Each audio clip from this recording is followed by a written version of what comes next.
Welcome back to moments where I leave. ഞാൻ ഇന്നുള്ളത് നമ്മുടെ സിറ്റി ഓഫ് ജോയ് എന്നറിയപ്പെടുന്ന കൊൽക്കത്തയിലാണ്. വെസ്റ്റ് ബംഗാളിൻ്റെ തലസ്ഥാനം ഇത്രയ്ക്കറിയാം. അപ്പോൾ ഞാൻ വന്നത് ഫ്ലൈറ്റിനായിരുന്നു. നമ്മുടെ നേതാജി സുഭാഷ് ചന്ദ്രബോസ് ഇൻ്റർനാഷണൽ എയർപോർട്ടിൽ ഇറങ്ങി. അവിടെ നമ്മുടെ ഒരു ഫാമിലി ഫ്രണ്ട് വന്ന് ഞങ്ങളെ പിക്ക് ചെയ്തു. ആ ഹോട്ടൽ ഷെൽഡൻ, അങ്ങനെ ഒരു ഹോട്ടലാണ് സ്റ്റേ. അപ്പോൾ കുറച്ച് കാര്യങ്ങളൊക്കെ പറയാമെന്ന് വെച്ചു, യാത്രയിലെയും പിന്നെ വന്നു വയ്ക്കേണ്ട കാഴ്ചകളൊക്കെ ആയിട്ട്. അപ്പോൾ അതിൽ എനിക്ക് പറയാൻ വന്നൊരു കാര്യം എന്ന് വെച്ച് കഴിഞ്ഞാൽ, ഞായറാഴ്ച ആയതുകൊണ്ടാണോ എന്നറിയത്തില്ല, ഇന്ന് ഭയങ്കര കടകളില്ലാത്ത ദിവസമാണ്. പക്ഷെ നമ്മുടെ നാട്ടിൽ പിന്നെയും കുറച്ചൊക്കെ സിറ്റി ഏരിയയിലേക്ക് വരുമ്പോഴത്തേക്കിനും കടകളുണ്ടാവാൻ സാധ്യതയുണ്ട്. പക്ഷേ ഇവിടെ ബൈപ്പാസിലാണെങ്കിൽ കൂടി ഒരു കടകളൊക്കെ പൊതുവെ അടച്ചിട്ടുള്ളൊരവസ്ഥയാണ്. അതുകൊണ്ട് നമുക്ക് ഒരുപാട് സാധനങ്ങളൊക്കെ വാങ്ങിക്കാൻ പ്ലാൻ ചെയ്തത് സൺഡേ ആണല്ലോ, അപ്പോൾ ഫ്രീ ആയിട്ടുള്ള ടൈമല്ലേ മാർക്കറ്റിലൊക്കെ പോയി വാങ്ങിക്കാനൊക്കെ കരുതി. പക്ഷേ നടന്നില്ല. പിന്നെ നമ്മുടെ അടുത്ത് തന്നെയാണ് സയൻസ് സിറ്റി ഉള്ളത്. പിന്നെ ഒരു PC ചന്ദ്രശേഖർ അങ്ങനെ പറഞ്ഞ ഏതൊരു പാർക്കുണ്ട്. ഞങ്ങളൊരു ഹോട്ടലിൽ നിന്ന് ഫുഡ് കഴിച്ചായിരുന്നു. നമ്മുടെ ബസ്മതി റൈസും ഗോബി മഞ്ചൂരിയും കൂടെ കഴിച്ചു. പക്ഷേ നമ്മുടെ നാട്ടിൽ കിട്ടുന്ന ഗോബി മഞ്ചൂരി അല്ലേ ഇവിടെ കിട്ടിയത്.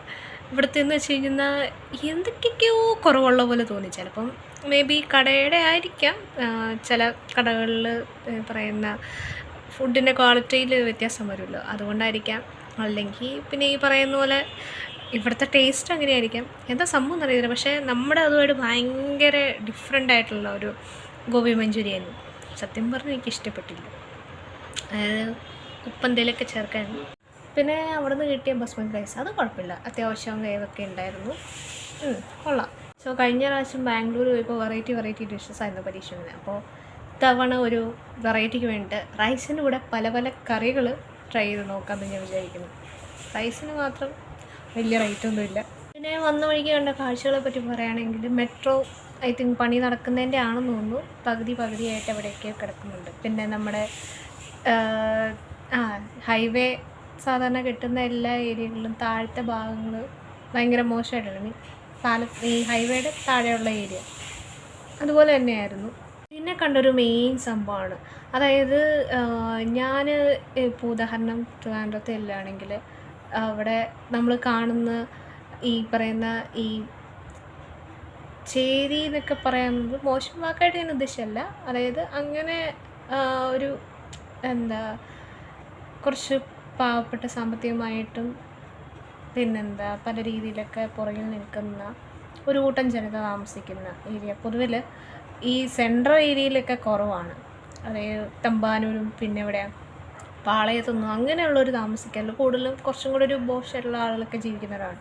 പക്ഷേ ഇവിടെ എന്ന് പറഞ്ഞാൽ ഈ മെയിൻ ഏരിയയിൽ തന്നെ ഇഷ്ടംപോലെ അങ്ങനെ ആളുകൾ താമസിക്കുന്നുണ്ട്. ഈ പറയുന്ന ഹൈവേയുടെ അടിയിൽ, ബൈപ്പാസിൻ്റെ അടിയിൽ ഞാൻ പറഞ്ഞ സ്ഥലമുണ്ട് തന്നെ, അവിടെയൊക്കെ ആളുകൾ കുടിൽ കെട്ടി താമസിക്കുന്നുണ്ട്. പലരും ഓല മേഞ്ഞ വീടും പിന്നെ ഷീറ്റൊക്കെ കെട്ടിയിട്ടൊക്കെയാണ് താമസിക്കുക. അപ്പോൾ അങ്ങനെ ഒരു സ്ലം ഏരിയ കുറച്ച് നമുക്കിവിടെ ഉണ്ട്. ആളുകൾ വലിയ കുഴപ്പമില്ലെന്ന് തോന്നുന്നു. നമുക്കിവിടെ ഇപ്പോൾ ഈ ഹോട്ടലിൽ റിസപ്ഷൻ ഈ അസിസ്റ്റൻസിൻ്റെ എല്ലാത്തിലൊക്കെ പൊതുവിൽ ഒരു നല്ലൊരു ഇടപെടലായിരുന്നു എല്ലാവർക്കും ഉണ്ടായിരുന്നത്. പിന്നെ ഈ പറയുന്ന ഫാമിലി ഫ്രണ്ട് ആക്ച്വലി ഞങ്ങൾ കാണുന്നത് ഇന്നാണ്. അവരാണെങ്കിൽ പോലും നല്ല രീതിയിലാണ് നമ്മൾ ട്രീറ്റ് ചെയ്തത്. പിന്നെ പുറത്തിറങ്ങിയപ്പോഴത്തേനും കുറച്ച് പേരെയൊക്കെയാണ് നമ്മൾ അവരുമായിട്ടാണ് എൻഗേജ്മെൻ്റ് ഉണ്ടായിരുന്നു. കുറച്ച് സംസാരിക്കുക അല്ലെങ്കിൽ കാണുമോ അങ്ങനെ നോട്ടം കൊണ്ട് പോലും നമ്മൾ പരിചയപ്പെടുന്ന സാഹചര്യങ്ങളൊക്കെ ഇല്ലേ. അതിലൊന്നും വലിയ കുഴപ്പമൊന്നും തോന്നിയില്ല. മീൻസ് അവരങ്ങനെ ഒരു നമ്മളെ ചില ആളുകൾ നോക്കുമ്പോൾ നമ്മൾ പറയല്ലോ നോക്കി ചോര നീരാക്കാന്നൊക്കെ പറയുന്ന പോലെ അങ്ങനെ ഒരു ചോര ഊറ്റി കുടിക്കാന്നൊക്കെ പറഞ്ഞാൽ അങ്ങനത്തെ ഒരു സെറ്റപ്പിലുള്ളതൊന്നും എനിക്ക് ഫീൽ ചെയ്തില്ല.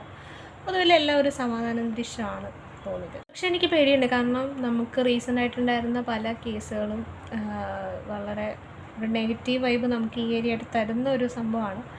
പക്ഷേ ആ ഒരു പേടി ഉള്ളിൽ കിടക്കുന്നുണ്ടായിരിക്കും. എന്ത് സംശയം കൊണ്ട് നോക്കുന്നു, പക്ഷേ ഇല്ല, അങ്ങനെയൊന്നും ഇല്ല, ഞങ്ങളൊക്കെ നല്ലവരാണെന്നാണ് പൊതുവിൽ നമ്മൾ കാണുന്നത്. സോ അങ്ങനെ ഒരു കേസ് വന്നുള്ള ഉള്ളിലൊരു പേടിയുള്ളതുകൊണ്ട് നമ്മളൊരു റിസ്ക് എടുക്കാൻ നിൽക്കുന്നില്ല. അതുകൊണ്ട് നൈറ്റ് വാക്കും ലൈഫും ഒന്നും ഞാൻ പറ്റി പറയാനൊന്നും ഉണ്ടാവില്ല. അങ്ങനത്തെ സാഹചര്യം ഞാൻ കഴിയുന്നതും ഉണ്ടാക്കാതിരിക്കാനാണ് ശ്രമിക്കുന്നത്. ആദ്യമായിട്ട് വരുന്നതാണ്. പിന്നെ അതുപോലെ തന്നെ അപരിചിതമായിട്ടുള്ള സ്ഥലമായതുകൊണ്ടും സാഹചര്യങ്ങളൊക്കെ കൊണ്ടും നമുക്കങ്ങനെ ഒരു യാത്ര നൈറ്റ് വാക്ക് വേണ്ടെന്ന് ഞാൻ വിചാരിച്ചു. അപ്പോൾ ഡേ ടൈമിലുള്ള വിശേഷങ്ങളൊക്കെയാണ് ഞാൻ പറയാൻ ഉദ്ദേശിക്കുന്നത്. ഞാൻ ബാംഗ്ലൂരിലെ വീഡിയോ ഇട്ടപ്പോൾ ഇതിന് പറഞ്ഞിട്ടുണ്ടായിരുന്നു. ഞാൻ മഴയുടെ പറഞ്ഞപ്പോൾ തന്നെ ഇഷ്ടം പോലെ മഴയായി എന്നൊക്കെ പറഞ്ഞിട്ട്.